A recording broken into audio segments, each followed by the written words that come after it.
తెలంగాణ పత్తి రైతు కంటతడి పెడుతున్నాడు. 1.25 ఆంక్షల మధ్య పత్తి కొనుగోలు చేయబోము అని జిన్నింగ్ మిల్స్ చేతులెత్తేశాయి. దీంతో రైతుల పక్షాన రంగప్రవేశం చేసింది బీఆర్ఎస్ పార్టీ.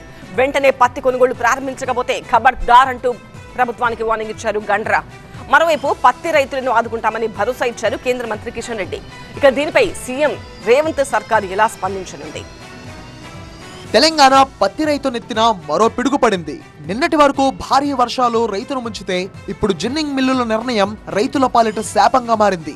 సీసీఐ నిబంధనలను వ్యతిరేకిస్తూ వ్యాపారులు బంద్ చేపట్టారు. జిన్నింగ్ మిల్లులు బంద్ పాటిస్తున్నాయి. పత్తి కొనుగోళ్లు నిలిపివేస్తున్నట్టుగా Telangana cotton millers and traders welfare association ప్రకటించింది. తెలంగాణ వ్యాప్తంగా బంద్కు పిలుపునివ్వడంతో పత్తి కొనుగోళ్లు నిలిచిపోయాయి. జిన్నింగ్ మిల్లులను L1, L2, L3 గ్రేడులుగా విభజించి కొనుగోళ్లు జరపాలనే నిబంధన పెట్టింది. దీన్ని జిన్నింగ్ మిల్లులు వ్యతిరేకిస్తున్నాయి. అలాగే కపాస్ కిసాన్ మొబైల్ యాప్ ద్వారా స్లాట్ బుక్ చేసుకోవాలనే నిబంధన విధించడాన్ని కూడా తప్పుపడుతున్నాయి. రాష్ట్రంలో అన్ని జిన్నింగ్ మిల్లులకు పని కల్పించే విధంగా పత్తి కొనుగోళ్లు చేపట్టాలని Telangana cotton millers and traders welfare association demand చేస్తోంది. తమ ప్రతిపాదనను ప్రభుత్వం పరిశీలించకపోవడంతో పత్తి కొనుగోళ్లు నిలిపివేయాలని అసోసియేషన్ నిర్ణయించింది. సీసీఐ తీసుకొచ్చిన 12% లోపు తేమ, ఎకరాకు 7 క్వింటాళ్ల పత్తి ఆంక్షలు కూడా ఎత్తివేయాలని వ్యాపారులు పట్టుబడుతున్నారు.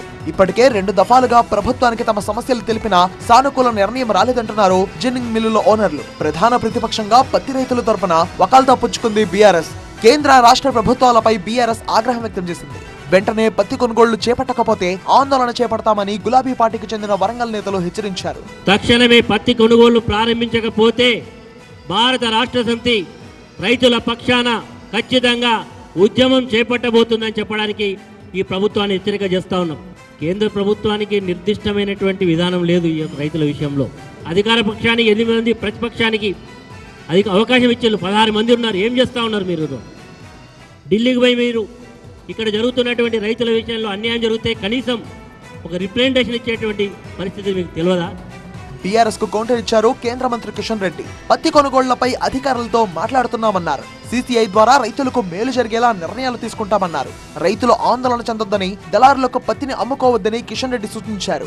కాటన్ కార్పొరేషన్ ఆఫ్ ఇండియాకి సంబంధించినటువంటి చైర్మన్, మిగతా అధికారులను కూడా తెలంగాణ పంపిస్తున్నాం.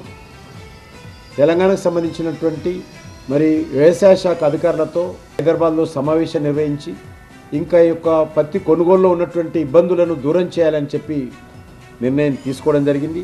పత్తి కొనుగోలు విషయం రైతులు ఎవరు కూడా ఆందోళన చెందకూడదు. ఇది వచ్చే సంవత్సరం మార్చి వరకు కూడా కొనుగోలు చేస్తుంది కేంద్ర ప్రభుత్వం. ఇక ఇదే అంశంపై తెలంగాణ కేబినెట్ లో చర్చ జరిగింది. పత్తి రైతుల తరపున ఇవాల్టి నుంచి పోరుబాట పట్టాలని బీఆర్ఎస్ నిర్ణయించింది.